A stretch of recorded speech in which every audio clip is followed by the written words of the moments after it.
ധന്യ, ബംഗ്ലാദേശിൽ പീഡനം നേരിട്ടുകൊണ്ടിരിക്കുന്ന ക്രിസ്ത്യൻ ഹിന്ദു ന്യൂനപക്ഷങ്ങളെ രക്ഷിക്കുവാൻ വേണ്ടിയിട്ട് RSSൻ്റെ ഭാഗത്തു നിന്നൊരു സർജിക്കൽ സ്ട്രൈക്ക് തന്നെയാണ് നടക്കാൻ വേണ്ടി പോകുന്നത് എന്ന റിപ്പോർട്ടുകൾ പുറത്തു വരികയാണ്. എന്താണ് ആ സർജിക്കൽ സ്ട്രൈക്ക്? ബംഗ്ലാദേശിൽ ന്യൂനപക്ഷങ്ങൾ ആക്രമിക്കപ്പെട്ടുകൊണ്ടിരിക്കുകയാണെന്ന് നമുക്ക് നന്നായിട്ടറിയാം. ഷെയ്ഖ് ഹസീന ഉണ്ടായിരുന്ന സമയത്ത് പോലെ അല്ല യൂനസ് വന്നതിന് ശേഷം ബംഗ്ലാദേശിൻ്റെ അവസ്ഥ എന്ന് പറയുന്നത്. വളരെ സാമ്പത്തികമായി തകർന്ന് കുത്തുപാളെടുത്തിരിക്കുകയാണ് ബംഗ്ലാദേശ്. എന്നാലും അഹങ്കാരത്തിന് ഒരു കുറവുമില്ല എന്നുള്ളതാണ്. ഏത് തരത്തിലും ഇന്ത്യയെ ദ്രോഹിക്കുക എന്നുള്ളതാണ് ബംഗ്ലാദേശിൻ്റെ, പ്രത്യേകിച്ച് ജമാഅത്തെ ഇസ്ലാമിൻ്റെ എന്താ പറയുക, ചൊൽപ്പടിക്ക് നിന്നുകൊണ്ട് ഭരിക്കുന്ന യൂനസ് സർക്കാർ ചെയ്യുന്നത്. കഴിഞ്ഞ ദിവസം ന്യൂനപക്ഷങ്ങൾ ആക്രമിക്കപ്പെടുന്നു എന്ന് മനസ്സിലാക്കിക്കൊണ്ട് ഇന്ത്യയുടെ വിദേശകാര്യ സെക്രട്ടറി വിക്രം മിശ്രി ബംഗ്ലാദേശിലെത്തിയിരുന്നു. അദ്ദേഹം ബംഗ്ലാദേശിലെത്തിയിട്ട് ബംഗ്ലാദേശിലെ ന്യൂനപക്ഷങ്ങൾക്കെതിരെ ആക്രമണം നടത്തുന്നതിനെ വലിയ രീതിയിൽ വിമർശിക്കുകയൊക്കെ ചെയ്തിരുന്നു. എന്നിട്ട് അദ്ദേഹം കൃത്യമായ നിലപാടുകൾ, ഇന്ത്യയുടെ നിലപാടുകൾ അറിയിച്ചിട്ടാണ് അവിടെ നിന്ന് മടങ്ങിയത്. ഇപ്പോൾ ബംഗ്ലാദേശ് ശാന്തിയുടെ സമാധാനത്തിൻ്റെയും പാതയിലൂടെ പൊയ്ക്കൊണ്ടിരിക്കുകയാണ്. കാരണം ഇന്ത്യയോട് ചൊറിഞ്ഞാൽ, ഇന്ത്യയോട് കളിച്ചാൽ ബംഗ്ലാദേശ് നേരിടാൻ പോകുന്ന തിരിച്ചടി എത്രമാത്രമായിരിക്കുമെന്ന് ഭയന്നിരിക്കുകയാണ് ബംഗ്ലാദേശ് എന്നുള്ളത്. എന്തായാലും ന്യൂനപക്ഷങ്ങളെ വിക്രം മിശ്രി അവിടെ ന്യൂനപക്ഷങ്ങളുടെ ആക്രമണത്തെക്കുറിച്ചൊക്കെ കൃത്യമായി കാര്യങ്ങൾ പഠിക്കുകയും അത് മനസ്സിലാക്കിക്കൊണ്ട് എങ്ങനെയാണ് അവരെ രക്ഷിക്കാൻ പറ്റുന്നത് എന്നതിനെക്കുറിച്ച് കൂടുതൽ കാര്യങ്ങൾ മോദി സർക്കാരുമായി സംസാരിച്ചു എന്നൊക്കെയുള്ള വിവരങ്ങളാണ് ഇപ്പോൾ പുറത്തു വരുന്നത്. ഇതിനിടയിൽ RSSൻ്റെ തന്നെ അഖില ഭാരതീയ പ്രചാർ പ്രമുഖ് സുനിൽ അബേക്കർ അദ്ദേഹം പറഞ്ഞത്, ഇനി ബംഗ്ലാദേശിൽ ന്യൂനപക്ഷങ്ങൾ ആക്രമിച്ചാൽ ഒന്നും നോക്കണ്ട, നമുക്ക് ചെയ്യാനുള്ളത് നമ്മൾ ചെയ്തിരിക്കും. അതായത് ഇന്ത്യൻ സൈന്യം ബംഗ്ലാദേശിലേക്ക് കയറുന്ന നിമിഷം വളരെ വിദൂരമല്ല എന്നുള്ളതാണ് നമുക്ക് മനസ്സിലാക്കാൻ സാധിക്കുന്നത്. മാത്രമല്ല ഈ ന്യൂനപക്ഷങ്ങൾക്കായി 2026 ഒരു വലിയ പദ്ധതിയാണ് ഇന്ത്യ തയ്യാറാക്കിയിരിക്കുന്നത്. 2026 അത് ചിക്കൻ നെക്കുമായി ബന്ധപ്പെട്ടാണ്. എന്താണ് ഈ ചിക്കൻ നെക്ക്? ഈ ചിക്കൻ നെക്ക് എന്ന് പറയുന്നത് നമ്മൾ സിലിഗുരി കോറിഡോർ എന്നാണ് അതിനെ വിളിക്കുന്നത്.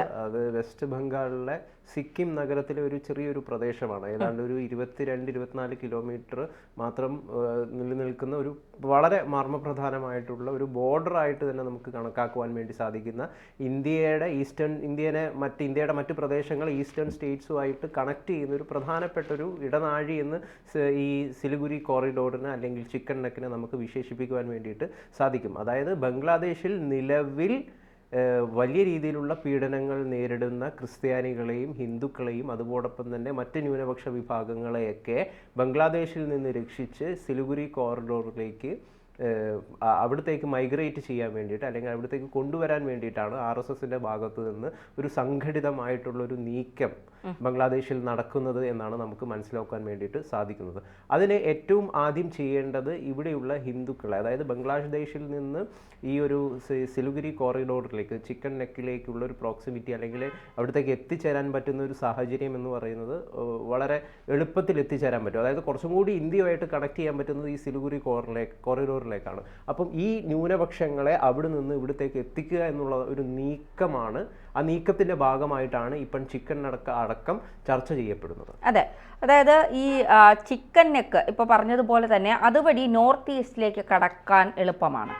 അതുകൊണ്ട് തന്നെ നോർത്ത് ഈസ്റ്റിനെ വിഭജിക്കാൻ പലരും ശ്രമിക്കുന്നുണ്ട്. ഈ ഇന്ത്യയുടെ ചിക്കൻ നെക്ക് മുറിച്ച് കടന്നാൽ നോർത്ത് ഈസ്റ്റിലേക്ക് എത്താൻ വളരെ എളുപ്പമാണ്.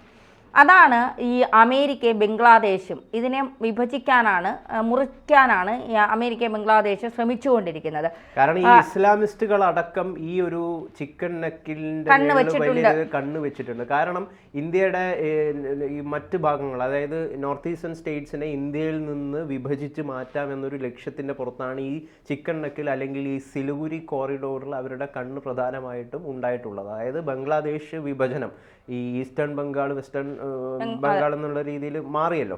അപ്പോൾ ആ ഒരു വിഭജനത്തിന് ശേഷമാണ് ഈ ഒരു കോറിഡോർ തന്നെ രൂപപ്പെട്ടിരിക്കുന്നത്. അതായത് ഇന്ത്യയുമായിട്ട് ബംഗ്ലാദേശിന് ഏറ്റവും അടുത്തായിട്ടൊരു കണക്ടിവിറ്റി ഉണ്ടാക്കി കൊടുക്കുന്ന ഒരു പ്രധാന സ്ഥലമാണ് ഈ ചിക്കൻ കോറിഡോർ എന്നുള്ളത്. അവിടെയാണ് ഇസ്ലാമിസ്റ്റുകൾ തക്കം പാർത്ത് നിൽക്കുന്നത്. ആ ഒരു സ്ഥലത്തേക്ക് ഹിന്ദുക്കളെ കൊണ്ടുവന്ന് തുടർന്ന് ഇന്ത്യയിലേക്ക് അവരെ കൊണ്ടുവരാമെന്നാണ് RSS അടക്കം ഇപ്പോൾ തീരുമാനിക്കുന്നത്. അപ്പോൾ ഈ ഗൗതം പറഞ്ഞതുപോലെ ഈ നോർത്ത് ഈസ്റ്റിനെ ഇവാഞ്ചിക്കൽ എന്ന് പറയുന്ന ഒരു സംസ്ഥാനം അല്ലെങ്കിൽ ഒരു സ്ഥലമാക്കി മാറ്റാനാണ് ഇപ്പോൾ അമേരിക്ക ശ്രമിച്ചുകൊണ്ടിരിക്കുന്നത്. അമേരിക്കയുടെ ഈ പദ്ധതി നടപ്പിലാക്കാൻ അവർ ശ്രമം തുടങ്ങിയിട്ട് കുറേ നാളായി. അത് ഷെയ്ഖ് ഹസീന വഴി നടത്താൻ കഴിയില്ല എന്ന് മനസ്സിലാക്കിക്കൊണ്ടാണ് ഷെയ്ഖ് ഹസീന സർക്കാരിനെ അട്ടിമറിക്കാൻ അമേരിക്ക കൂടി സഹായം ചെയ്തുകൊണ്ട് ഇപ്പോൾ ഷെയ്ഖ് ഹസീന ഇന്ത്യയിലേക്ക് വന്നിരുന്ന് അവിടെ യൂനസ് ഭരിക്കുന്നത്. ഈ യൂനസും ട്രംപും തമ്മിൽ വലിയ അടുപ്പത്തിലല്ല. അതായത് 2024 ജനുവരി 20 ട്രംപ് അധികാരത്തിലേക്ക് 2016 ട്രംപ് അധികാരത്തിൽ വന്നപ്പോൾ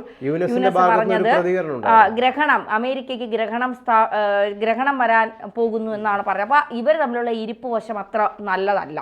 അപ്പോൾ തീർച്ചയായിട്ടും ഇന്ത്യയിൽ നിന്നുള്ള ന്യൂനപക്ഷങ്ങളെ തകർക്കാൻ യൂനസ് ശ്രമിക്കുമ്പോൾ സ്വാഭാവികമായും ട്രംപ് ഇടപെടും. ട്രംപ് യൂനസിനെ വിഴുങ്ങുമോ എന്നുള്ളതാണ് നമുക്ക് കൃത്യമായിട്ടും വ്യക്തമാണ്. നമുക്ക് ബംഗ്ലാദേശിൽ നിന്ന് ഉയരുന്ന ശബ്ദം, ഈ ന്യൂനപക്ഷങ്ങൾക്ക് വേണ്ടിയിട്ട് ന്യൂനപക്ഷങ്ങൾക്കെതിരെ ഉയരുന്ന ഈ ശബ്ദം ആരുടെ ശബ്ദമാണ് യഥാർത്ഥത്തിൽ? അത് യഥാർത്ഥത്തിൽ പാകിസ്ഥാന്റെ ശബ്ദമാണ്. പാകിസ്ഥാൻ്റെ എല്ലാ വിധത്തിലുള്ള ഫണ്ടിങ്ങും ആ ഒരു സർക്കാരിൽ നടന്നുകൊണ്ടിരിക്കുകയാണ്. പാകിസ്ഥാനിന് ഒത്താശ ചെയ്യുന്ന രീതിയിൽ നിയമത്തെ അവർ മാറ്റിമറിക്കുകയാണ്. കാരണം നമുക്കറിയാം യൂനസ് ഒക്ടോബറിലാണെന്ന് തോന്നുന്നു ഫ്രീ വിസ പോളിസി, പാകിസ്ഥാനി സ്വദേശികൾക്ക് ഫ്രീ ആയിട്ട് വിസ നേടാമെന്ന് പറയുന്ന ബംഗ്ലാദേശിൽ നിന്ന് പാകിസ്ഥാനിലേക്കും പ്രധാനമായിട്ടും ബംഗ്ലാദേശിൽ നിന്ന് പാകിസ്ഥാൻ പോകേണ്ടവർക്ക് സൗജന്യമായിട്ട് ഫ്രീ വിസ എന്ന് പറയുന്ന ഒരു സംവിധാനം യൂനസ് കൊണ്ടുവന്നു. അതോടൊപ്പം തന്നെ പാകിസ്ഥാനിൽ നിന്ന് വരുന്ന ഇമ്പോർട്ടായിട്ട് വരുന്ന വസ്തുക്കൾ, ചരക്കുകളൊക്കെ യാതൊരു തരത്തിലുമുള്ള പരിശോധനയും ഇല്ലാതെ കയറ്റിവിടാമെന്ന് പറയുന്ന ഒരു തീരുമാനം അവിടുത്തെ സർക്കാരുകൾ എടുക്കുന്നു. തുടങ്ങിയ രീതിയിൽ പാകിസ്ഥാൻ അനുകൂല നിലപാടുകളാണ് യൂനസ് വന്നതിന് പിന്നാലെ, ഇടക്കാല സർക്കാർ വന്നതിൽ പിന്നാലെ മൊത്തത്തിൽ രൂപമാറ്റം സൃഷ്ടിക്കുന്നത്. കാരണം നമുക്കറിയാം ഷെയ്ഖ് ഹസീന ഉണ്ടായിരുന്നപ്പോൾ ഇത്തരം തീരുമാനങ്ങളൊക്കെ വലിയ രീതിയിലുള്ള കർശനമായ വിലക്കുകൾ ഏർപ്പെടുത്തിയിട്ടുണ്ടായിരുന്നു. ആ വിലക്കുകളൊക്കെ പിൻവലിച്ചുകൊണ്ടാണ് യൂനസ് പാകിസ്ഥാൻ അനുകൂല പോളിസികൾ ബംഗ്ലാദേശിൽ രൂപപ്പെടുത്തുന്നത്. അതുകൊണ്ട് തന്നെ ബംഗ്ലാദേശിൽ നിന്ന് ന്യൂനപക്ഷങ്ങൾക്ക് നേരെ ഉയരുന്ന ശബ്ദം എന്ന് പറയുന്നത് പാകിസ്ഥാൻ്റെ ശബ്ദമാണ്. ബംഗ്ലാദേശ് വഴി ഇന്ത്യയെ അറ്റാക്ക് ചെയ്യുക എന്നതൊരു ഉദ്ദേശം തന്നെയാണ് അവരുടെ ലക്ഷ്യമായിട്ട് അവർ കൊണ്ടു നടക്കുന്നത്. നോക്കൂ, ഇമ്പോർട്ട്, അതായത് യാതൊരു പരിശോധനയും ഇല്ലാതെ, കർശനമായ പരിശോധനയില്ലാതെ ബംഗ്ലാദേശിലേക്ക് പാകിസ്ഥാൻ ചരക്കുകൾ വരിക എന്ന് പറഞ്ഞു കഴിഞ്ഞാൽ എന്താണ് അതിൻ്റെ പിന്നിലുള്ള അതിൻ്റെ ഭാഗമായിട്ട് എന്താണ് സംഭവിക്കുക? കാരണം നിരവധി ആയുധങ്ങൾ അതുപോലുള്ള മറ്റു മയക്കുമരുന്നുകളൊക്കെ ഇങ്ങോട്ടേക്ക് കയറ്റുമതി ചെയ്യപ്പെടും. അതുവഴി കൃത്യമായിട്ടും ആയുധം വഴി ഇന്ത്യയെ അറ്റാക്ക് ചെയ്യാം, നുഴഞ്ഞുകയറ്റം തുടങ്ങിയ കാര്യങ്ങൾക്കൊക്കെ പോസിബിലിറ്റി ഉണ്ടാക്കുന്ന രീതിയിലുള്ള നയരൂപീകരണങ്ങളാണ് യൂനസ് നടത്തുന്നത്. ബംഗ്ലാദേശി പൗരന്മാർക്ക് വിസ നൽകില്ല എന്നുള്ള ഒരു ഉറച്ച തീരുമാനം ഇന്ത്യ എടുത്തിട്ടുണ്ട്. അപ്പോൾ ഈ ബംഗ്ലാദേശി പൗരന്മാർക്ക് അത് വലിയ തിരിച്ചടിയായി. ഇപ്പോൾ ഇവരുടെ രാജ്യത്ത് തന്നെ, അതായത് ബംഗ്ലാദേശിൽ തന്നെ ഇവർ പ്രക്ഷോഭം പുറപ്പെടുവിക്കാൻ തുടങ്ങി. നിങ്ങൾ കാരണമാണ് ഞങ്ങൾക്ക് ഇന്ത്യയിലേക്ക് പോയി ഈ ആയുർവേദ ചികിത്സയ്ക്കൊക്കെ നിരവധി പേർ വരുന്നത് ഇന്ത്യയിലാണ്, അപ്പോൾ അതുകൊണ്ട് ഞങ്ങൾക്ക് ഇന്ത്യയിലേക്ക് പോയി ചികിത്സ സാധിക്കുന്നില്ല എന്നൊക്കെ പറഞ്ഞുകൊണ്ട് വലിയ രീതിയിലുള്ള പ്രക്ഷോഭം ബംഗ്ലാദേശിൽ തന്നെ പൊട്ടിപ്പുറപ്പെട്ടു തുടങ്ങി. അപ്പോൾ ബംഗ്ലാദേശിലെ യൂനസ് സർക്കാരിന് പിടിച്ചു നിൽക്കാൻ കഴിയാത്ത രീതിയിലേക്ക്, കാരണം ഇന്ത്യ ഏത് രീതിയിലേക്കായിരിക്കും ഇന്ത്യയുടെ ഒരു നിലപാട് എന്നുള്ളത്, അല്ലെങ്കിൽ ഇന്ത്യ തിരിച്ചടിക്കാൻ പോകുന്നത്, പ്രത്യേകിച്ച് ന്യൂനപക്ഷങ്ങൾ കഷ്ടപ്പെടുമ്പോൾ ഇന്ത്യ നോക്കി നിൽക്കില്ല എന്നുള്ളത് യൂനസിന് നന്നായിട്ടറിയാം. കാരണം നരേന്ദ്രമോദി സർക്കാരാണ് ഇന്ത്യ ഭരിക്കുന്നത് എന്നുള്ളത് കൊണ്ട് തന്നെ.